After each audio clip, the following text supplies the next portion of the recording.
Welcome to the 12 report with Blessings Mosugu. These are the headlines. Police deploy strong team of DIG and commissioners to boost security in Saturday's governorship election in Osun State. Presidency extends deadline for public input on state police bill to August 21st. Zambia's elections stalemate as electoral umpire suspends vote counting. We have our reporters stationed across different regions of the nation and beyond. Mercy Babajide, Igbalani Yomoni and Omolola Ololade are standing by in Osun State. Joshua Marai will join us from the Federal Capital Territory and Umoru Kirawa joins from Borno State.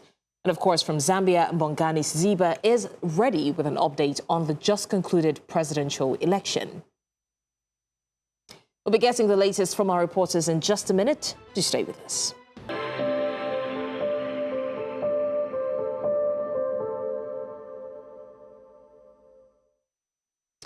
Now let's take a look at the highly anticipated Osun gubernatorial elections as the state prepares for Saturday's governorship election. The Nigeria Police Force says it will deploy 30 commissioners of police to provide security across the state. The Force Public Relations Officer, CSP Aniete Iniedu, disclosed this while briefing journalists in Osogbo on the police preparations for the poll. Iniedu said the deployment of security personnel began 3 weeks before the election, with a Deputy Inspector General of Police designated to coordinate security operations across the state. He said the deployment is aimed at ensuring adequate security before, during and after the election, while preventing acts capable of disrupting the electoral process. Governor Ademola Adeleke of the Accord Party, Bola Oyebamiji of the All Progressives Alliance, and African Democratic Congress candidate Najim Salam are among the leading contenders in the election. The police have urged residents to remain calm and cooperate with security personnel to ensure a peaceful and credible election. We're still talking about the elections. The police says it has intensified security deployment ahead of the August 15 governorship election in Osun State, with helicopter and drone units already conducting surveillance across the state. The command says the police mobile force personnel have been deployed across the 30 local government areas, while additional armed personnel will be stationed at INEC facilities and strategic locations for quick response. 7 units of the Special Protection Unit will also secure election materials and electoral officers, with other security agencies coordinating the deployment. The command also announced a restriction on vehicular movement from midnight on Friday until after the election as part of measures to prevent violence and protect the electoral process. We now cross over to our correspondent, Mercy Babajide, who will be giving us more. Mercy, it's been quite a dramatic turn of events when it comes to Osun governorship elections. We've had threats, we've had scares of violence, and now we see that the security officers are deploying more security personnel, talking about the DIG and Inspector General of Police. What would you say is the update on ground regarding the deployment of security personnel for this election?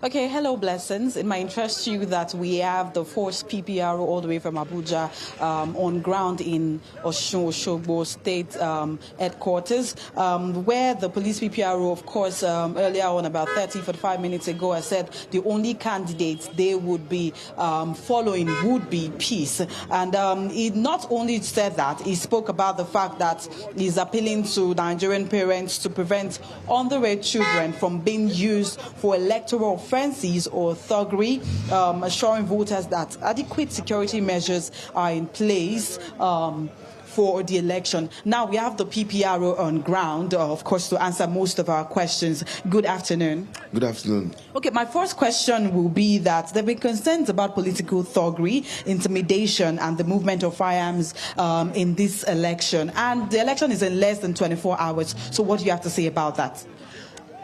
The concerns, like you said, are concerns. We are on top of our game, and we have our deployments made. Like I said earlier, the IGP has declared that any person caught fomenting violence this electoral period and this season will be decisively dealt with. Okay. Now, on the final note, if the ballot box or is being snatched or there's voter intimidation, despite all of this deployment, what are the measures you've put in place to, of course, curb all of this? Or what are the things that would happen to whoever is caught? First of all, every local government has a unit of armed, combat-ready PMF personnel on ground, headed by a commissioner of police, assisted by deputy commissioner of police and assistant commissioner of police. We also have pockets of our covert operatives moving around the town, gathering intelligence. Our drone and helicopter units are also in the air for area surveillance.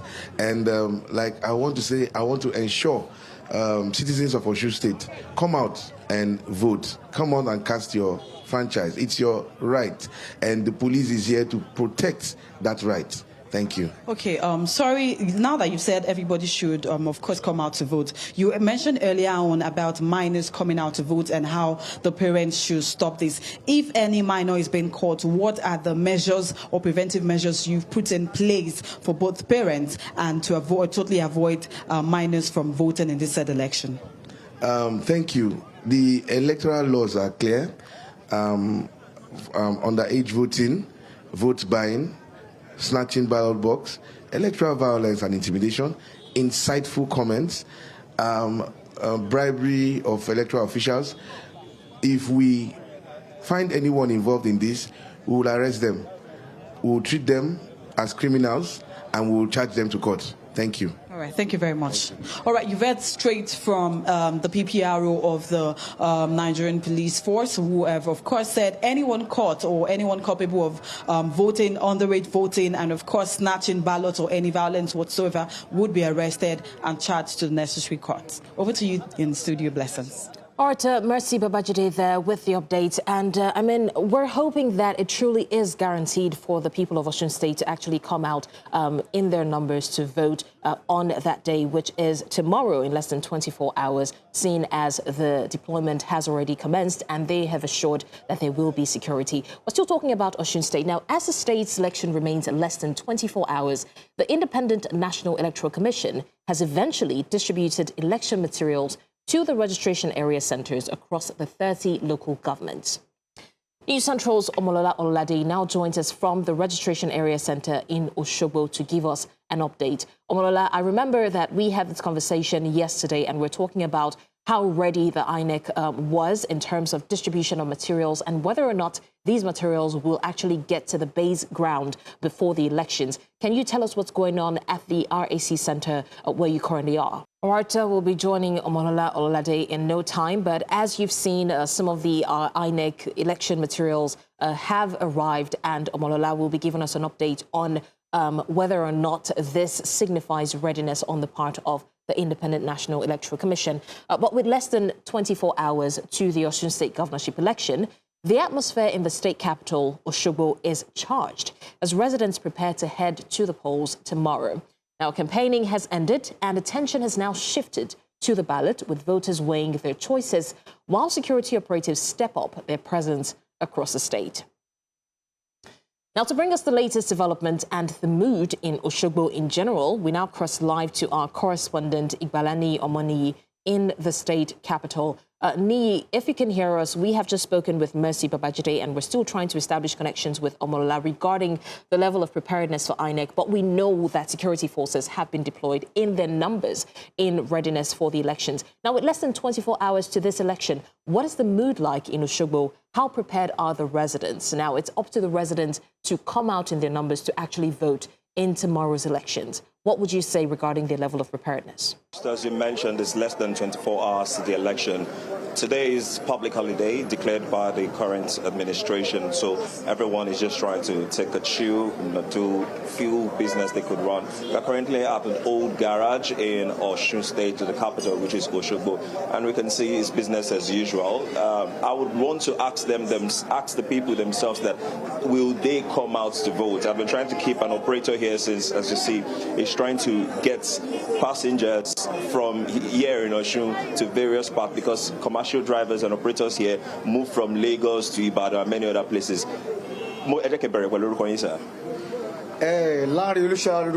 Okay. Mo rí pé ẹ fẹ́ ná bí ní Ìbàdàn àbóṣogbo àbí anywhere tẹ́ fẹ́ gbogbo ẹ̀ lẹ́nà. Ṣé máa padà sóṣogbo lẹ́ni tó máa jẹ́ kẹ́ fi lè dìbò lọ́la ṣé máa dìbò lọ́la? Really àwọn kí n sọ òótọ́ ọ̀rọ̀ fún yín mọ́tò tó bá lọ sí Ìbàdàn á padà bọ̀ mọ́tò tó bá lọ sábẹ́òkúta náà á padà bọ̀ mọ́tò tó bá lọ sí Èkó kò lè padà lẹ́nu. Ibo lẹ́yìn náà báyìí? Gbogbo ẹ̀ lánà. Okay, so ṣé ẹ̀yin máa dìbò lọ́la ṣé máa wà ní Òṣogbo lèmi wà tó ṣọ́ọ̀jù Kọ́lá Balógun mo gbé máa vote. All right, all right, thank you. You heard him. He mentioned that for those who are going to shorter distance in terms of transporters, they might be able to come back here and actually cast their vote. But people going to Lagos might not be able to do that. Let me ask someone else. Sir, ṣé ẹ máa dìbò lọ́la àti pé kí ló máa fà á tẹ́ fẹ́ sọ pé tẹ́ máa sọ pé fẹ́ fi dìbò yín lọ́la? Daddy wa aláti dìbò torí pé kíni à ń fẹ́ ẹgbẹ́ wa fún rere àdẹ̀fẹ́ fún ìlọsíwájú àdìgbò fún ẹgbẹ́ wa à ń bọ̀. Ẹ má ẹkọ ṣe máa dìbò abẹ́ ní dìbò. A máa dìbò. Ẹ ṣé gan sir. Well, a lot of people keep saying it. They said they are going to vote tomorrow. Earlier today we spoke to Nigeria's civil society situation. We were there this morning, and they were saying out of 30 local governments in Osun State, 13 are high risk, which has raised the tension. 2 of which are even on red alert, and that has raised the tension. But the people are still saying this won't stop them from being able to exercise their franchise tomorrow. They will cast their vote. I want to see if I'm going to be able to speak with 1 or 2 persons again to also get their views. Although most of the people here are actually moving out of moving out of Osun State, but I like to get Osun residents because they are the one who can actually stay in the state and cast their vote. Mo fẹ́ bẹ̀rẹ̀ lọ́wọ́ yín ni pé ṣé ẹ máa dìbò lọ́la àti pé ṣé Ọ̀ṣun lẹ́ ń gbé? Ọ̀ṣun là ń gbé. Ẹ má wọ̀rẹ́ jẹ́ ṣé máa dìbò lọ́la? Bẹ́ẹ̀ni. Ẹ máa dìbò lọ́la? Bẹ́ẹ̀ni. Kí ló rí tẹ́ ṣe pinnu pé máa dìbò lọ́la? Torí pé àwọn ìjọba àrọ̀rùn ti wà around. Ẹ ṣé gan. Well, from his own comments, he will vote tomorrow, according to him, because governments that will make life easy for him is around. And that's the atmosphere here. Despite the tension we're hearing everywhere, they've decided that they are going to come out and mass to vote tomorrow. But of course, we will be able to determine that when we see them come out tomorrow. All right, Nia Money there. Glad to see that the people are now willing to vote, especially seeing as the security is now tightened and they're guaranteed safety when they come out to vote. You're live with us on the 12 Report. We go on a quick break. When we come back, we've got more stories. Just stay with us.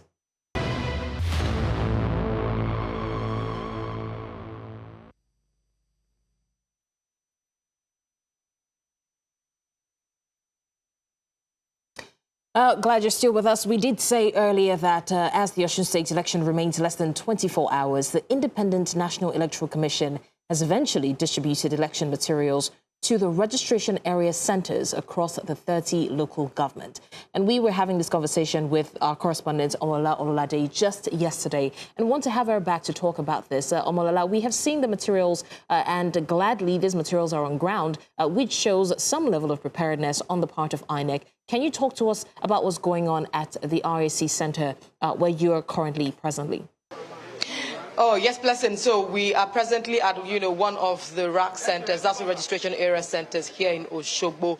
And like I did say earlier that, these materials, election materials, both sensitive and not sensitive, have all moved, to their different registration area centers. And we are presently at the one in Oshogbo. I did speak with the election officer. He was supposed to join us, but, because of technical challenge, he's very busy. He had to head back inside for official duties. So he did say that these, materials have been distributed, all sorted. And now what is happening, and as you can see behind me, is the fact that they are loading the vehicles with the election materials, both the BVAS machines, the BVAS machines, the plastics, the ballot papers, everything now have been loaded into the buses. And he did tell me that, many of these election materials will be moved with the ad hoc staff to where they will be camped to ensure that, many of these materials or all of these materials get to their polling units on time tomorrow before the election starts. Arta Omola Olade there with the update on the Osun State level of preparedness when it comes to INEC. We've talked about the people, INEC, and it's good to see that they are prepared to a large extent. Now let's turn our attention to the development in Zambia, where the election process has suffered a major blow as the National Election Commission has suspended the counting of votes. The suspension follows reports of violence targeting election officials in various districts. Concerns have also been raised over the theft of marked ballot papers, further complicating the electoral process. The Commission announced on Friday that it would review the situation within 24 hours to consider the next steps. This suspension underlines the challenges faced in ensuring a fair and transparent electoral process in Zambia amid rising tensions and security concerns. Right now, we have our correspondent, Bongani Siziba, on ground with the latest. Bongani, no one would have thought that this election vote counting would be halted due to some level of violence. Can you walk us through what's happening? Yes, blessings. Good afternoon to you and also our viewers. I'll take you straight to the Secretary General of the opposition, that is the Tonse Alliance, who is speaking, just to hear what he's saying about this. Sir, good afternoon, and thank you for joining us. I know you really need to leave because of the tense situation that is here.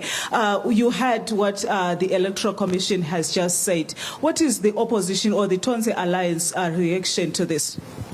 Well, the Electoral Commission's decision is unilaterally done without consultation, and unfortunately, they have decided to indicate that they are suspending the counting of results, which counting has already been concluded. We already have the results. How do you suspend something that is already concluded?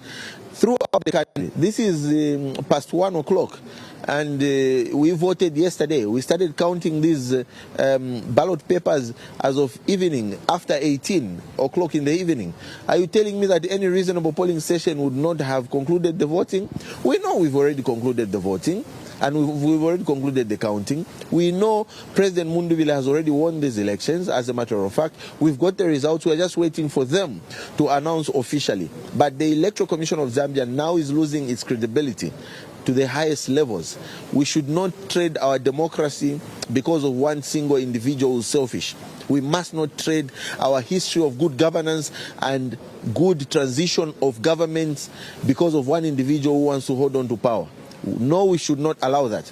So for us, we are saying we shall go to court to seek for a compelling order to ensure that the Electoral Commission of Zambia is compelled to announce these results.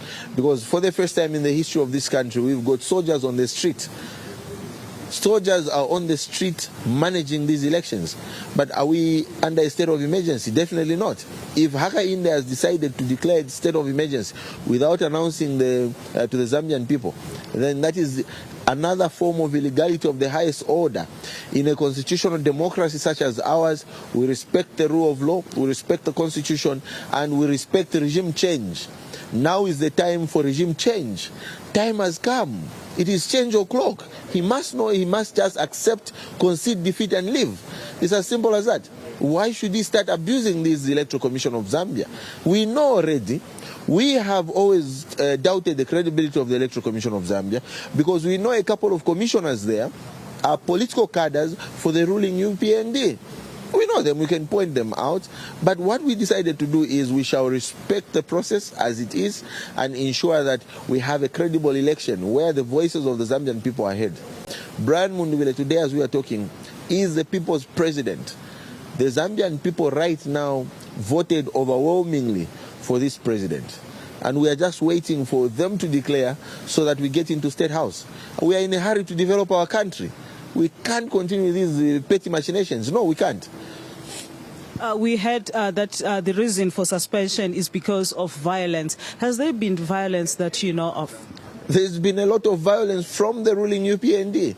As we are talking right now, a life has been lost in Matero, all coming from the violence of the ruling UPND, because they've seen that they've lost the elections. They've caused a lot of violence, a lot of mayhem. They've assaulted a lot of electoral officers, the police, and the people manning this. And the police have just been watching. Why? Because these guys have become too powerful that the police cannot even act. Now, unfortunately, if they have to deal with anyone, let them expel Hakainde from this process, let them suspend him from this process, because we know already that he has lost. He can find a reason or an excuse. Thank you so much. Blessings. Unfortunately, we can't continue here because now there are security forces, the army and police, and we are being told to move. And I would want Sponelo to take videos of them because we don't want any problems. But we are leaving this place immediately. Blessings will keep on the updates. Rather, will keep on coming as the day goes by to see what exactly is going to happen in Zambia. Like you have heard, the army is now on the streets, and here where we are no longer safe. We have to leave here. Blessings. All right, please, in all you do stay safe. Well, we've got the updates from Bongani there, and she also spoke to a guest who talked extensively about the reasons why the vote counting was halted. And in the next few days, our News Central is still very much on ground to bring more updates and also inform you when the vote counting resumes. Now, the Presidential Working Group on the National Policing Bill has extended the deadline of the submission of briefs and position papers on the proposed legislation to Friday, August 21st. In a statement signed by the chairman of the working group, Femi Gbajabiamila, the extension is intended to give individuals and organizations more time to make meaningful contributions to the proposed law. The group says the drafting process will benefit from broad consultation and informed perspectives from Nigerians, security experts, and other relevant stakeholders. The proposed national policing bill is expected to provide the operational, administrative, institutional, and funding framework for a more effective and responsive policing architecture in Nigeria. The working group is urging interested individuals and organizations to use the extended deadline to submit their recommendations and reviews on the proposed legislation. The federal government has charged former chairman of the Plateau State branch of the Nigerian Bar Association, Gabriel Senyen, before the Federal High Court in Abuja over an alleged malicious publication on a local community WhatsApp platform. Senyen is expected to appear before Justice Joyce Abdulmalik on a 2-count charge bordering on alleged malicious communication and intends to incite or cause a breach of public peace. The prosecution alleges that Senyen, in May 2026, circulated a publication claiming that the Ngotugug community was plotting to eliminate him, despite knowing the claim to be false. We are now joined by our correspondent, Joshua Imarai, who is live at the Federal High Court. Joshua, it's not every day we see a case like this, where, in this case, the likes of Gabriel Senyen will go on a public platform and accuse a whole community of plotting his death. We understand that this particular case is generating controversy across the legal community. What more do we know about the allegation, and how far has the case gone? Well, good afternoon to you, Blessings. Of course, it is an interesting one and might metamorphose into quite a controversial one, because even the NBA president, Alpha Mosigwe, was in court today to observe proceedings. But till now, the case has not been heard, neither has the arraignment happened or Senyen be placed in the dock. We understand that Justice Joyce Abdulmalik, who is a vacation judge sitting at the Federal High Court, is currently hearing pre-election matters.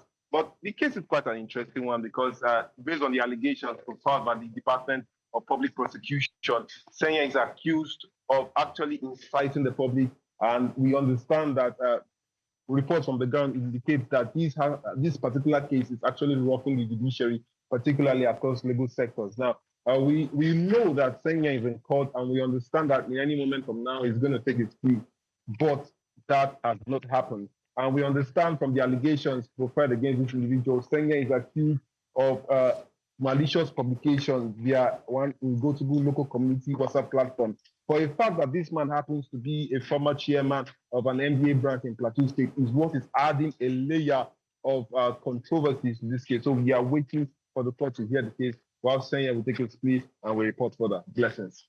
All right, Joshua Imarai there with the update on the case regarding the alleged breach of public trust that involves Gabriel Senyen.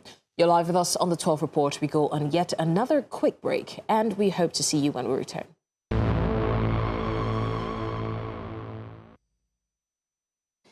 Over 90 days have passed since the abduction of the 42 school pupils in Muse Primary and Junior Secondary School of Askira Uba local government area of Borno State. The children, including toddlers, were abducted on May 15, 2026 from their classrooms in their community located on the fringes of the dreaded Sambisa forest, in addition to the lesser abduction where 36 students and a teacher are still in captivity. Family and community members continue to struggle with the pain and cry for the rescue of their loved ones. News Central's Umoru Kirawa is on standby for more update.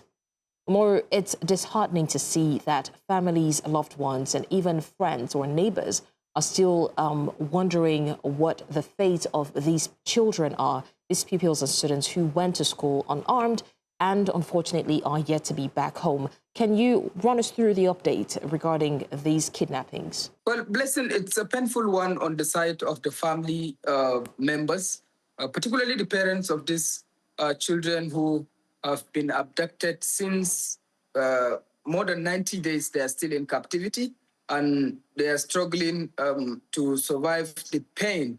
And I spoke earlier with some of the parents, I learned that some of the mothers are already ill. They cannot go out to work. Largely, some of them are farmers. They cannot go out to farm. It's the men that are now going to farm, but going with a very painful experience and, of course, going through very tough time of the pain of their children still in captivity. And unfortunately, the government has not yet said anything about this incident, particularly the federal government. The state government have been there in the community, they have been there in the school to sympathize with the people, but the federal government has not even admitted, or rather consoled the family members with regard to the situation of their children and, of course, the status of what the government is really doing to rescue these families. And their hope is one day, one time, maybe the darkness will give way to the light of the dawn for them to see their family members rescued alive and continue with their means of livelihood. We really do hope so. Umoru Kirawa there with the update on the Borno school abductions. It's been over 30 days and yet the parents and the family are yet to hear anything from them. Now, moving on to more stories, the Kogi and Edo State Police Commands are strengthening joint security operations along the Okene-Auchi border axis with a focus on tackling kidnapping, boundary clashes and other criminal activities. The move followed a joint inspection of the area, including the Agoni forest, and a meeting with traditional leaders, local government officials and community security groups to address security concerns across the border.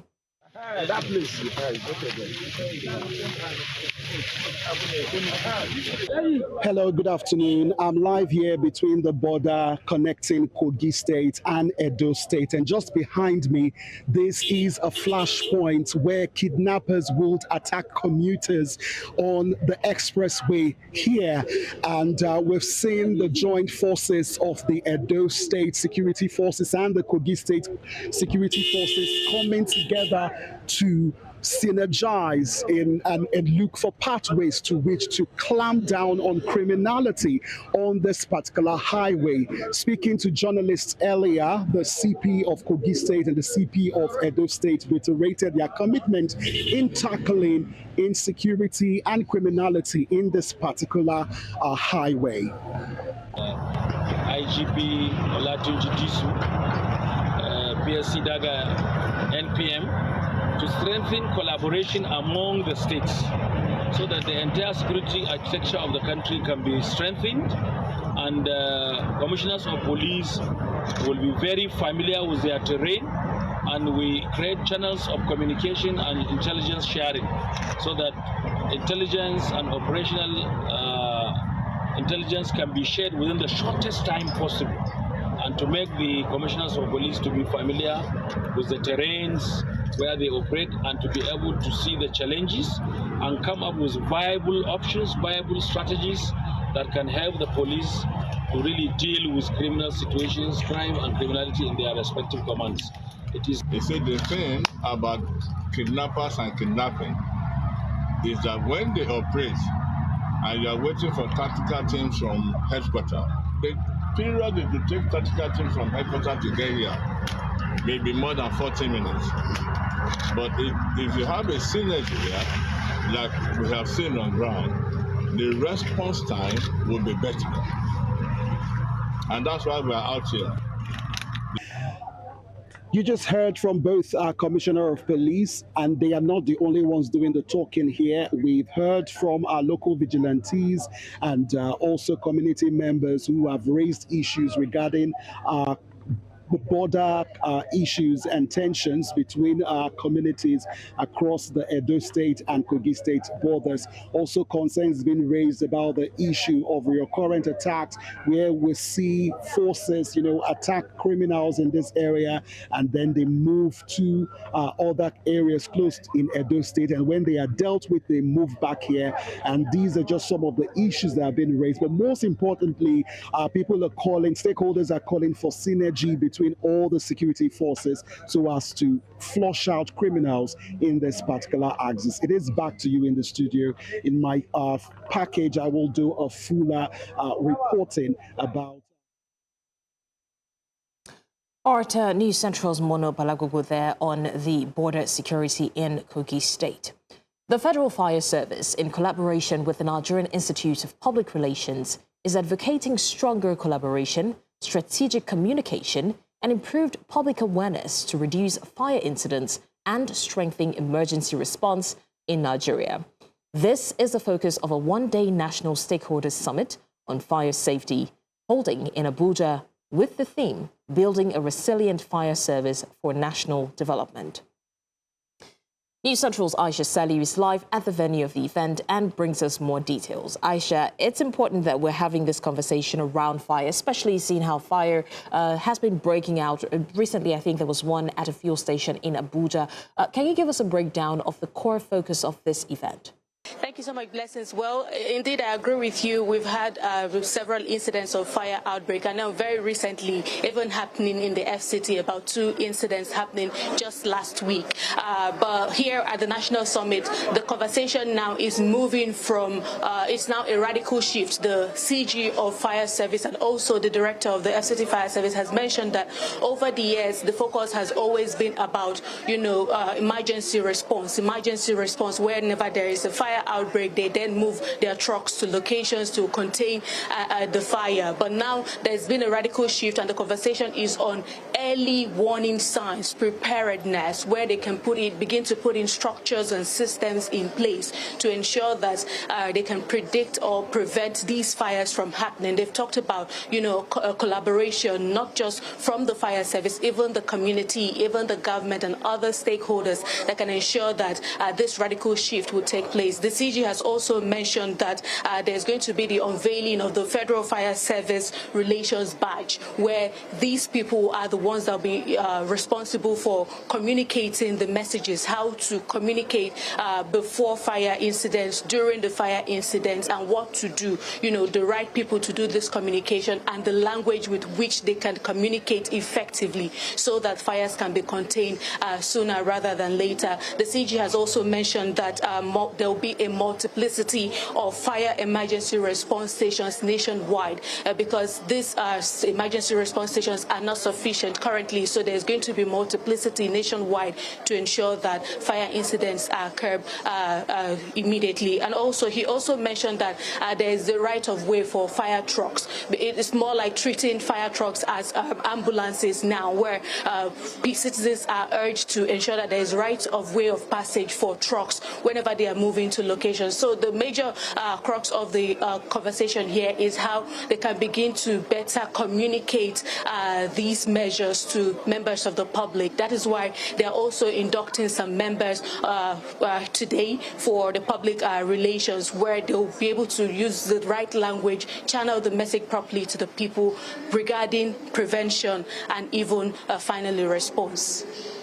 All right, Aisha there with the update on the fire outbreak mitigation event that is currently underway in Abuja, which is very timely and highly needed, seeing as fire has been breaking out in recent times in different regions of the state.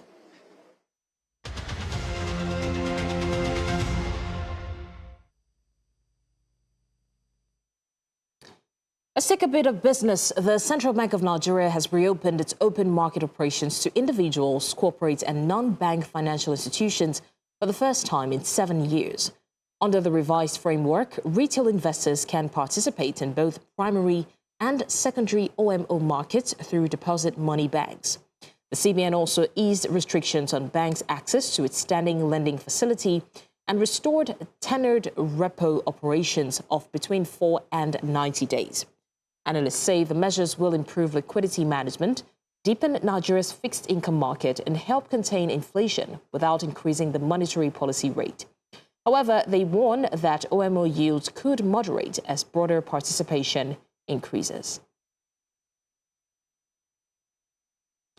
And now China has announced a 200 million yen grant to Nigeria to support development projects agreed by both governments.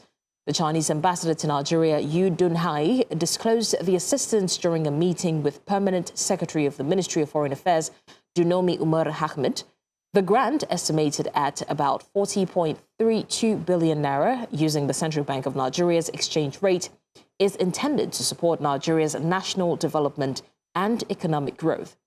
China and Nigeria have maintained diplomatic relations for 55 years and are implementing agreements from the 2024 Forum on China-Africa Cooperation Summit. Specific projects to receive the grant have not yet been disclosed.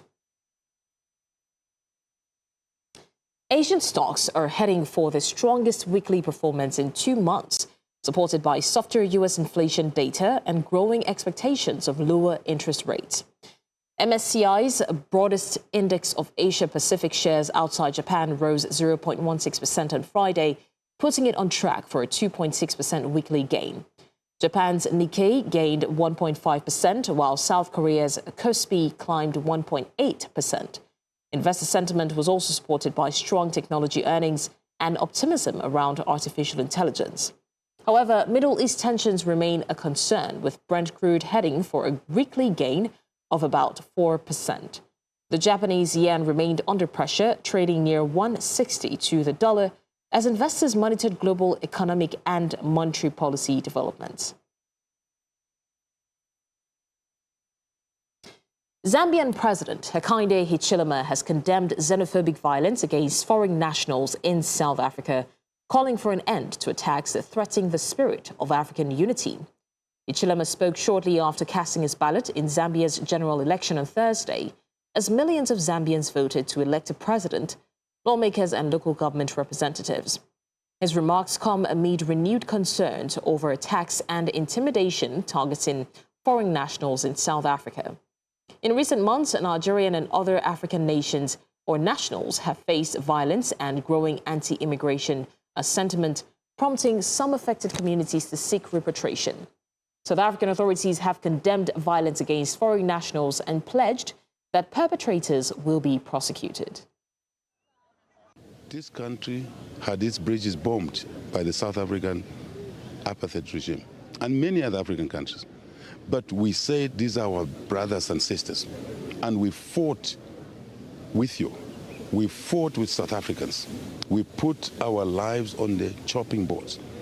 Some of our military people died. Civilians died, together with South Africans. Why should we separate ourselves now that you have the freedom? That's a homework that South Africans must really mark properly. What's happening there is wrong. And the leadership, my colleagues, I'm sure they're taking steps. You're live with us on the 12 Report. We go on yet another quick break, and when we come back, we've got more stories. Do stay with us.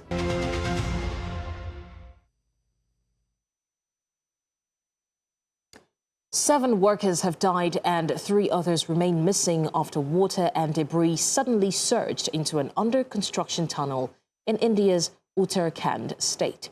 Officials say 22 workers were inside the tunnel at the Vishnugad Papilkoti hydroelectronic project in Kamoli district when the incident occurred on Thursday.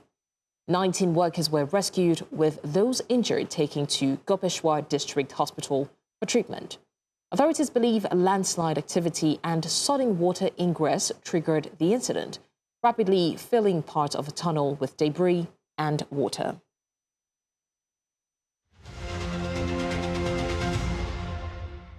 Kano State has just spent 1.5 billion naira sponsoring a mass wedding for 1,500 couples.